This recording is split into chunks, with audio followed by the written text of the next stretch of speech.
सरकारी वकील नितीन तेलगोटे सर आपल्यासोबत आहे। सर, फहीम खानने अर्ज दाखल केला जामिनासाठी, काय ग्राउंड होतं, नोटिसेस कोणाकोणाला इश्यू झाली? याच्यामध्ये फक्त शासनालाच नोटीस इश्यू होतं आणि ते पोलीस स्टेशनला त्यांनी म्हणजे state government through police station concern जे असते त्याला नोटीस निघतात आणि त्यांनाच पार्टी बनवण्यात आला आहे। त्यांनी फहीम खाननी आज बेल ॲप्लिकेशन दाखल केली, त्यामुळे न्यायालयाने आज त्याच्यामध्ये इश्यू नोटीस केलेला आहे आणि पुढील सुनावणी आमच्या रिप्लायसाठी ती 1 तारखेला ठेवलेली आहे।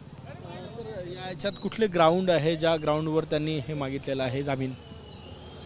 आता आपल्याला ऑफिशियली कॉपी प्राप्त झाली नाही अजून, त्यामुळे कुठल्या ग्राउंडवर त्यांनी बेल मागितली हे आज सांगणं कठीण आहे। कधी आता सुनावणी होईल सर याच्यावर, जामीन अर्जावर मिळणार की नाही?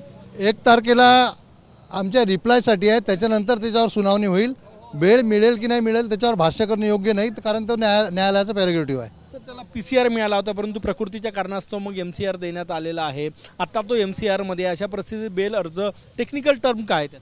PCR नव्हता मिळाला त्याला। ज्या दिवशी पहिल्या दिवशी म्हणजे कोर्टात प्रोड्यूस केलं त्या दिवशी त्याची पोलिसांच्या विरुद्ध म्हणजे इल ट्रीटमेंटची कंप्लेंट होती, त्यामुळे त्याला व्हेरिफिकेशनला आपण मेडिकलला पाठवलं, तिथं त्याला भरती करण्यात आलं। त्याच्यानंतर आपण त्याचं कंडिशन पाहून त्याला MCR केला। म्हणजे आता नवीन जे BNS कायदा आहे त्याच्याप्रमाणे आपण 40 दिवसात आरोपीचा कधीही PCR घेऊ शकतो, त्यामुळे त्याला आमचा पोलिसांचा म्हणजे PCRचा हक्क राखीव ठेवून आपण त्याचा MCR केला होता। पोलीस त्याच्या 40 दिवसात कधीही PCR घेऊ शकतात। जे गुन्हे दाखल झाले आणि जे कागदपत्र पोलिसांकडून पुरावे मांडण्यात आले, तो मास्टर माइंड आहे असे काही पुरावे मांडण्यात आले या सगळ्या प्रकरणाचा? आज मी अजून डायरीचा अभ्यास केलेला नाही किंवा माझ्याकडे पोलिसांची डायरी किंवा माहिती उपलब्ध नाही, त्यामुळे जेव्हा पहिली सुनावणी होईल त्या दिवशी मी या म्हणजे पोझिशनमध्ये असेल की आपल्याला त्याबद्दल माहिती देऊ शकेल। आणखी काही आरोपी आहे हिंसाचार प्रकरणातले आहे, म्हणजे 100 पेक्षा जास्त आरोपी आहे एकूण, त्यातल्या आणखी काही आरोपींनी बेलसाठी ॲप्लिकेशन केली, काय स्टेटस आहे? काही 4 आज फहीमसोबतच 4 आरोपींनी अटकपूर्व जामिनासाठी अर्ज दाखल केला आहे। त्याची सुनावणी 26 तारखेला ठेवलेली आहे। त्याच्यामध्ये आज कुठलीही त्यांना रिलीफ मिळालेली नाही, पण 26 तारखेला त्याच्यामध्ये आम्ही त्यांचं उत्तर दाखल करू आणि त्याच्यावर सुनावणी होईल। सर, या सगळ्या प्रकरणात मोठं प्रकरण आहे, तुमच्यासोबत आणखी काही सरकारी वकील जे यासाठी बोलवण्यात येणार आहे का? एवढ्या सगळ्या बाजू मांडायच्या आहे?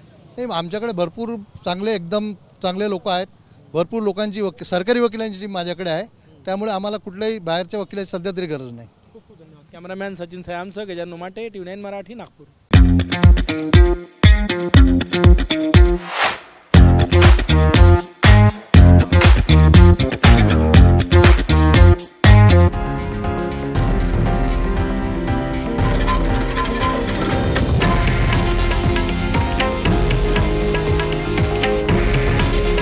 हे आहे देशातील नंबर 1 न्यूज नेटवर्क आणि आपण पाहत आहात TV9 मराठी।